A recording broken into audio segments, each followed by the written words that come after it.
quarters were unwatchable and were getting hammered 19-0 by the New York Giants.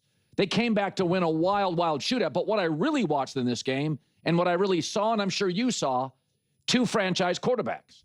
Jackson Dart for the Giants was the better one early. Bo Nix was pretty special late. But that's what I saw. They're both a little uneven. They make mistakes. They have bad quarters. But both are confident, use their legs. Their coaches like them to use their legs.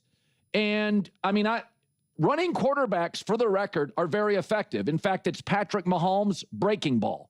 It's what he uses in every big Super Bowl or AFC championship.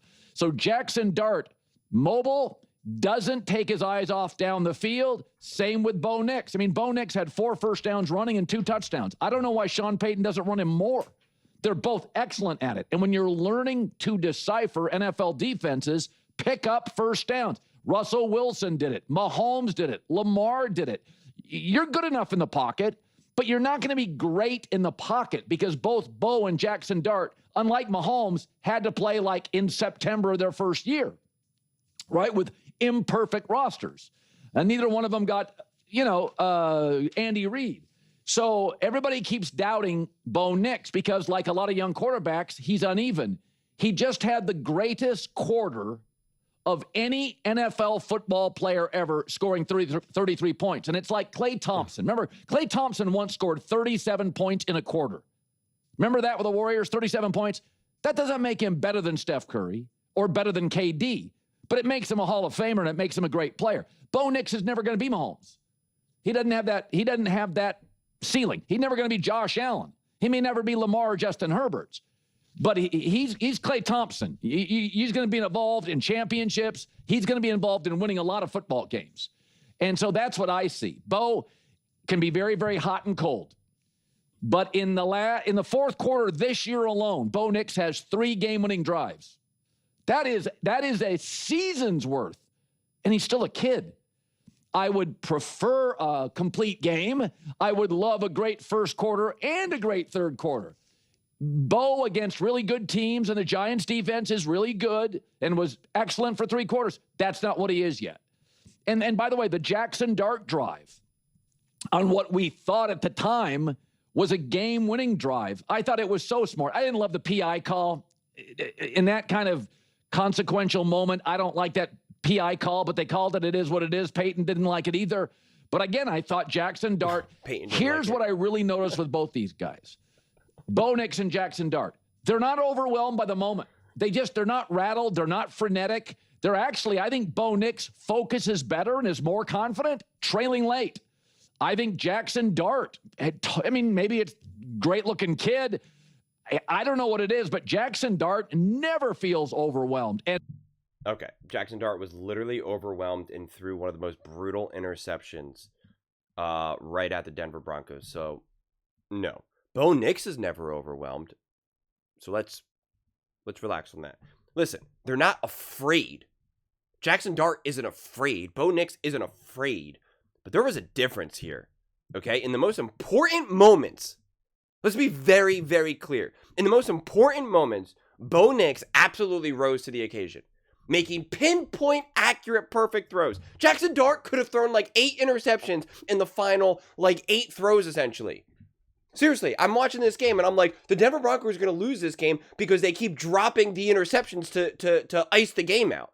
First off, it was a complete bailout on the 4th and long where it's hard. I pause the game and if you really look closely, the yellow line is clearly, they always said the yellow line's not an official marker, but it was clearly almost like a full yard ahead of the actual first down marker that you saw on the side of the field.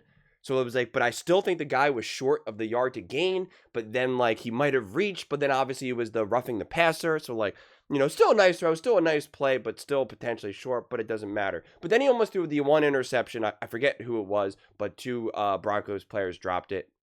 And then there was the other interception down the field before the pass interference where Hufanga and I forget who else combine into each other. That was an interception too, right? That was without a shadow of a doubt. That gets intercepted. If just one of them was there, it gets intercepted. They just collided into each other like a cartoon. And then completely bailed out by that pass interference call. So that's what I'm saying to myself. The Broncos could have won this game 7 different times.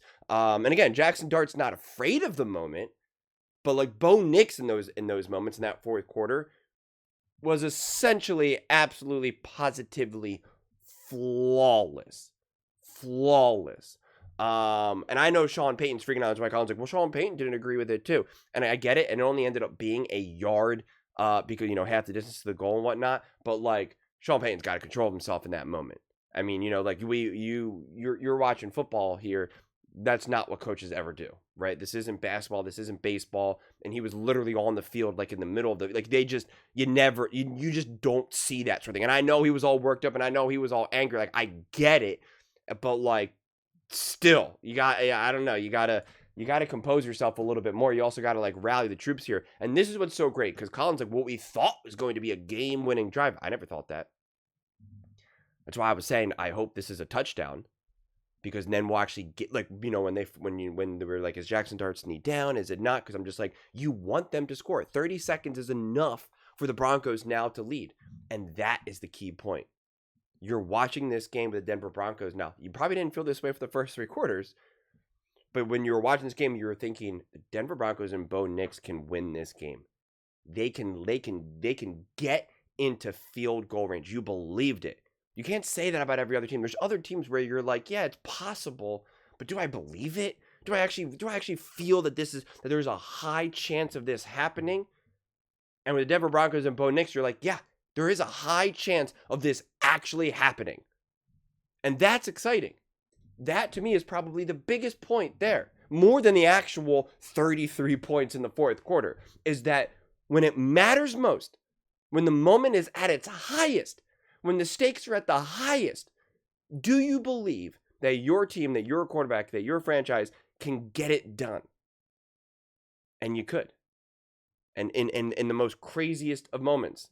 I mean, there was 1,602 straight games where the other team was leading by 18 points in the final 6 minutes and they won. And then the Broncos came along, right? I mean, then they scored 33 points in the fourth quarter. Like, it's absolutely insane. This game was both absolutely awful and so brutal, and the most amazing thing you've ever seen. Like, that's what makes this game so wild. I'm watching this game in this chair. I was watching it on my computer, and I'm watching it, and I'm just like, this is the worst experience ever. I'm like, this is so brutal. The Broncos can't score. I'm taking my notes. My notes are just like, what am my first half notes in the first three quarters notes even say? I'm just like, what is that fourth down call? What is, I'm like, what? I'm like, what am I even going to say? And I'm just like, back-to-back brutal games. The Giants and the Jets, like, what is this? Why are you not better right now? Why are you not better? Why can't this offense get connected? And then you have like a fluke touchdown by the Denver Broncos, like the deflection. And it was a great play, great heads-up play, but obviously a little fluky. And you're like, all right, this is kind of a game now. And then there was another fluke touchdown by the Giants that gets deflected and then gets run for a touchdown. You're just like, that's just the way this game is. The Broncos get bailed out a little bit with a little bit of luck, and then that luck gets taken away from them right away. And now you're just like, oh, okay, they're not going to be able to make this competitive. And then they do. And then you get the absolute brutal mistake by Jackson Dart. So again, like, let's be clear here. Jackson Dart did panic. He did not rise to the occasion. The dude had like literally like 5 turnover-worthy plays in the final 5 minutes. And he's young, and Bo Nix has more experience than him. So I'm not trying to hold Jackson Dart to that level now, but like, let's not put Jackson Dart and Bo Nix in the same category in this moment, because they're not. You don't watch that game and say, I just saw 2 great franchise quarterbacks. That's not.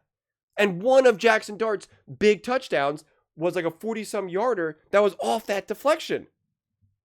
So his stats were even worse. Yeah, Bo Nix kind of got bailed out a little bit in terms of his stats with that like deflection touchdown, but like, it ended up being a touchdown. It ended up being like a 40-some yarder, and who's to say that they still wouldn't have scored anyway in that moment? So like, yeah, I just I bet you a lot of people didn't really watch this game. That would be my gut, and I bet you a lot of people, especially people who were, even like analysts and media people, whoever it is, I'm sure they started checking out.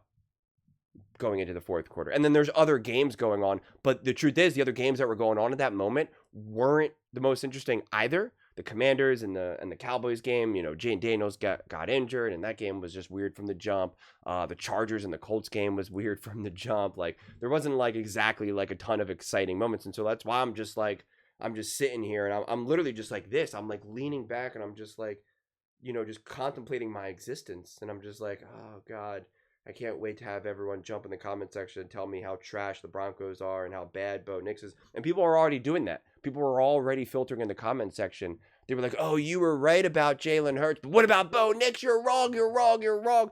And I'm like, all right, easy, easy, easy. And now it's like, I'm sorry, what were you saying about Bo Nix? I'm sorry, what were you saying? What were you saying about the Denver Broncos? So, just crazy, man.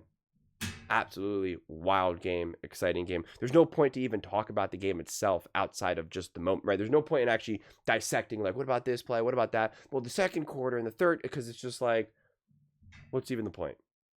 It was wild. It was insane. It was exciting. I think you should be excited. If you're a Broncos fan, I think you should feel good. If you're a Bo Nix believer, if you're a Bo lever. But I think you should also have some concerns about this team as well. That they had to score 33 points in the fourth quarter to win by 1, you know, like, it's amazing. It shows heart. It shows resiliency, which is all important. It's team building. But I don't think anyone could truly deny that the Denver Broncos have to be better. You have to be better. They have to figure this whole offensive thing out. And it's not just Bo Nix is not good enough. Oh, Bo Nix not good enough. Like, that's not the case. That's not the case at all. So they got to be able to build off this, and they have to stop relying on, you know, these crazy ways to win. They have 2 of like the craziest comebacks now, that I've ever personally ever witnessed. And, you know, again, credit to the Denver Broncos, credit to Bo Nix, credit to the whole franchise. Just a wild game, wild game. But those are just my thoughts. I'd absolutely love to hear yours. What do you guys all think about Denver Broncos and Bo Nix? What did Bo and the Broncos, for that matter, prove in this historic comeback? Let me know in the comments below. I read every single comment. So whether you agree with me or disagree with me, either way, let's get in some discussions. Let's get in some fights. But ultimately, let's just have some fun. And please do consider subscribing. We are building an amazing community here, and I absolutely love to see you part of it. I want to build something that we all generally feel connected to. Something that we're really excited to be a part of. I think we're well on our way to doing it. Please don't forget to give this video a thumbs up, as it really does help with the visibility and the algorithm. Thank you so much. See you next time.